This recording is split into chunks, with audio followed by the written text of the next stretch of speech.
Hey everybody, welcome back to Painted Plastic. Got episode 7 here, and right off the bat I apologize for the paper towel again, but this part's messy. We're going to get into the next phase of weathering, which is what a gunk wash, right? And I figured we'd start with one of these legs. Couple of things. I have brush. I have oil paint, right? That's what we use for the gunk wash. It's actually these two colors, Burnt Sienna and Paynes Grey, which I like to think they named for my channel. Now the thing with these artist oils is they are really, really wet oils. There's a lot of oil in the paint. So I'll typically squeeze it out on a piece of cardboard, right, like this, and just let it sit, and the oil will seep out into the cardboard, and that just kind of dries the paint a little bit. Couple of reasons to do this. One, it's not quite as messy as it could be. Two, the paint dries a lot faster once we get it on the kit. So that's what I do there. Yeah. Anyway, so that's the tools we have. Oh, and I've also got a few cotton swabs and just a cloth towel, right? It can be any kind of cloth, a t-shirt or a towel, as long as it's good and soft. That's all you really need. So first thing we'll do is take our paint, and now that it's drained pretty well, just gonna mix it up. These two colors, when you mix them together, it gives you a really nice kind of oily, dirty, that kind of color. It's kind of a dirty brown with some red, and it's a really nice color, especially for weathering, because it like I said, it looks kind of like oil or you know, that kind of thing. I'm not super particular about mixing it completely. If there's some variation in the tone, that's perfectly fine with me. It just adds a little character to the paint. You know, if there's some red streaks that kind of looks like rust, and yeah. So I give it a pretty good mix, but not, you know, I don't overly mix, right? So got that. Set my stick to the side for right now. And when doing a gunk wash, get a little paint on the brush here, and I'll show you. You have to be super precise with this. Pick a spot that you want to do. Nah, I'm just kidding. It's not precise at all. You just slap this stuff all over the entire model. Cover everything. Right? Not, couldn't be less precise, in fact. Literally just painting the entire model. Right? Getting all the little nooks and crannies and you know, just dabbing paint everywhere. You literally want it everywhere. All in the grooves and cracks and down in the joints, and just get it everywhere. Right? Now this will do a couple of things. The first thing it'll do is fill in, you know, little cracks and crevices and look like, you know, kind of old dirt and debris that's gotten lodged down in there. And that's a really nice effect. It'll also kind of tint the entire paint job. So everything will kind of look a little more uniform. Not that it'll discolor the model. It will to a degree, but not so bad that it's like a different color. But it will tint everything. When we get this one done, I'll show you the other leg that has not been done, and you'll kind of see what I mean. But you see what I was saying about it being super messy. Wear your gloves. This stuff will get all over you. Got a little seam there that's trying to come apart. What was I saying? Oh, messy. Yeah, it's super, super messy. It will get everywhere. Protect your work surface, protect your hands, and use a brush that, I mean, we can clean this stuff out as long as you have some enamel thinner. Regular acrylic thinner will not touch this stuff, so you need some enamel thinners. But you can clean everything up, your brushes and all with enamel thinners. But yeah, this is a messy, messy, messy process, right? Just trying to get all in these little, anywhere that's going to be visible, when the knee bends. I want some grime and dirt and stuff all in there. Just like that. So now that it's all covered, what's the next step? Well, the next step is even easier. Take your soft cloth, right? And all we're going to do is wipe it away, or wipe the majority of it away. And I try to go kind of in the direction of the panel. You'll notice that it'll streak, and I kind of like that streaking. I think it adds a little texture to it. Now I'm going to wipe off the majority, but what's left will have a little texture to it, right?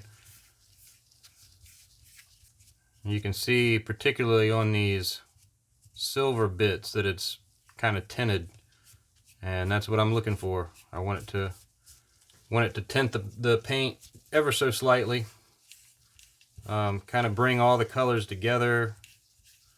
Hope I'm showing you this. Am I on camera? Let me move this out of the way before I make a big mess. Yep, that's basically all there is to a gunk wash. Put a bunch of oil paint on, pull it back off. Whatever stays is what gets left behind, right?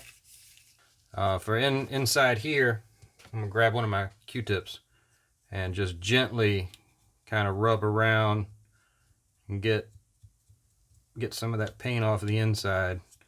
I don't want to take all of it off, but you get it. Now let me grab the other leg, and hopefully, I don't know if it'll come out on camera, but hopefully you can see that that's just slightly darker, right? Just added a little bit of, definition to the paint. There's some spots here and there where the oil stayed behind, and that's fine. That's what I want. I'm going to go off and do this to all the rest of the parts and pieces and weapons, and yeah. Once this is done, like I said, I won't be able to touch it for several days. So I kind of thought we would do some other stuff. We still got a pilot to paint, things like that. So we'll do something while we're waiting. But in the meantime, I'm gonna finish these up, let them dry, and we will carry on. Be right back. All right, everybody. While we're waiting for the oils to dry over there, way over there, thought we'd get on with this pilot. Maybe try to get him painted up. I'm pretty zoomed in here. I hope you'll be able to see what I'm doing. Maybe, I don't know, we'll see. Got a couple of supplies, just a couple of different brushes, got a little plastic takeout palette, right? Clean out pot somewhere, there it is. And an assortment of colors. I do have the instructions pulled up over here to the side, and they've got, some color codes for doing the original. Yeah, I'm not going to do that. I do kind of want to nod to the original colors, so I have gone similar, right? A little bit darker green for the jumpsuit. This is field gray, but it's actually kind of an olive drab green, military green. So I'll be using that for the jumpsuit, and deck tan for the boots, the helmet, the rest. So deck tan will be for that, and then there's just some other little red and blue bits and bobs. We're going to start with the green, right? Get the jumpsuit all done, and I remembered my mixer. Yep. So we'll give this a quick mix, and then I'm just going to put a dab or two on the palette. Plug your ears. All right. I love this thing. All right, that should be enough. We're not going to need much really for the jumpsuit. Just like with anything else, first coat's going to be patchy and not cover. Although this is covering pretty good now that I'm looking at it. But that's all right. Everything's going to get a second coat, of course, just like painting anything. But yeah, just like that, the green is done. I'm going to hit this with the hairdryer real quick. We'll be right back and we'll do some of the whites. That's why I love these Tamiya paints. They, 30 seconds under the hairdryer and you're ready to go. Keep on painting, right? Let's see. Pretty much the entire helmet.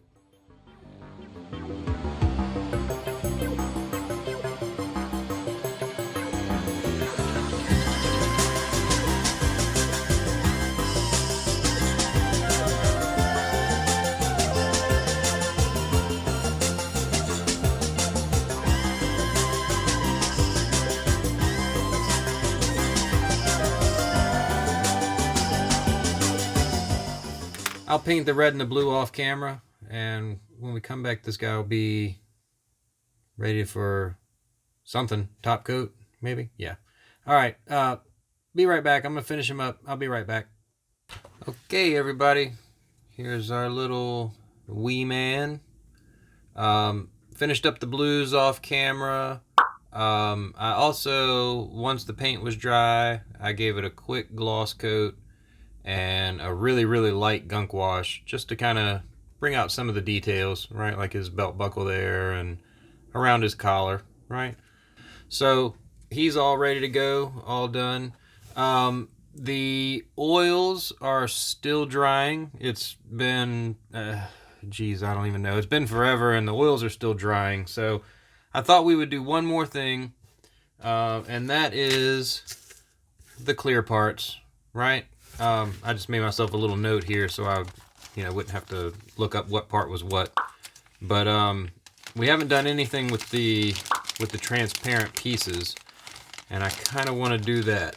So the main visor is not really going to get anything except a dip in clear. We'll do that after everything else is done. But these other bits, I kind of want to dress them up a little bit, right? And to do that, I'm going to use some clear colors, right? Got clear red and clear yellow. These are just basically transparent colors, right? Really fun, especially for your mono eyes and, the scopes for the weapons. And I use these all the time. I've got a bunch of different clear colors, but we're going to use these too.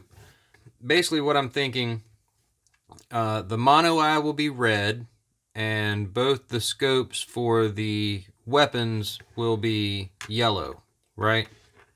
And you know what? Do I have my cutters here? I kind of want to cut this little bit off so it'll lay flat. I don't have my cutters.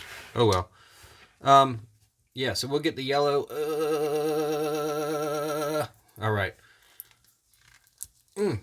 Gracious. Must not have opened this in a while. I'm going to get just a tiny bit of X20A right on the palette. I want this paint somewhat thin just because I want it to flow and level, really easily. So that'll probably be good. So for A5, which is the rifle, we're just going to put a blob right on top. It will self-level and flatten out, but I want a nice blob right on top, kind of just like that. Like I said, this will self-level, so you don't have to worry about it much. And A7, which is this part, we're going to do the same thing. Just blob it on right in the center, and it'll spread out to the edges. Just get a nice blob all over, just like that.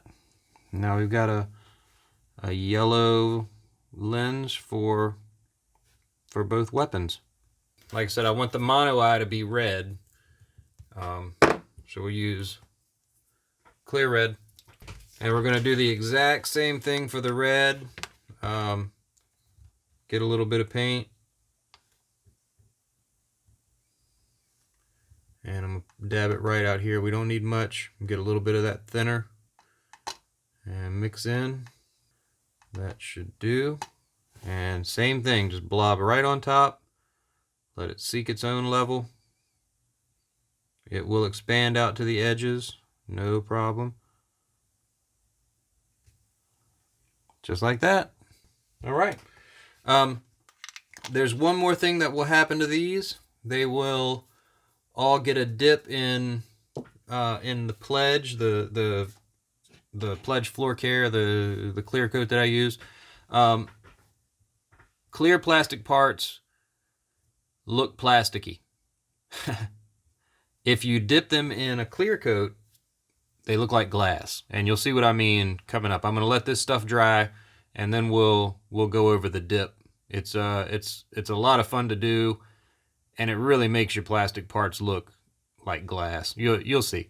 Let me let this dry, and we will be right back.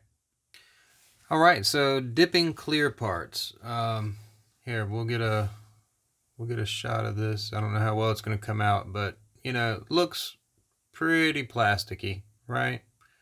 Now, all I've done to this is I cut it off the tree, and I gave it a really quick buff, you know, just to get any dust or anything that might happen to get on there. Got all that off, and yep, we're ready to go. Be using the Pledge floor care. This is the same clear coat I always use. It's just decanted into a little dropper bottle, and really easy. We're just going to fill up a little cup, and anything we don't use will get poured right back into the bottle. Right? It's not, none of this is going to go to waste or anything. You just take your clear part and literally dip it in the Pledge.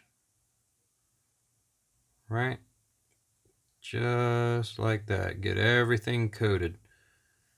When it comes out, just lightly touch the edge to the paper towel, and it'll kind of wick off any excess.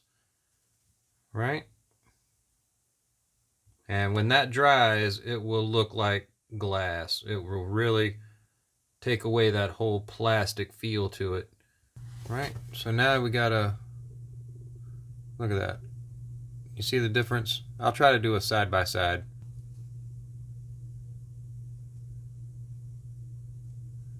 Yep, that's all there is to it. Now for this to dry, I just grab a palette. I've got this off to the side, and I'll set it on the palette, and then put a little, this is another little cup, I just put that over top, right? Just to keep any dust off while it dries. Right? Hope you can see that. Probably can't, but that just protects it while it dries. So I'm going to do this to the other clear parts. They'll all be done, ready to go. Pilot's ready to go. Oils are still drying. So yeah, but I'm going to leave this episode here. I think we've covered enough for this episode. On the next one, there's one more bit of weathering I want to do to the kit, but I have to wait for the oils to dry. So we'll start with that on the next one, and hopefully we'll get this kit all assembled on the next episode, and it'll be finished and done, and yeah, hopefully. So as always, thanks for hanging out with me. Try some of these little tips and tricks. They're a lot of fun. See you on the next one.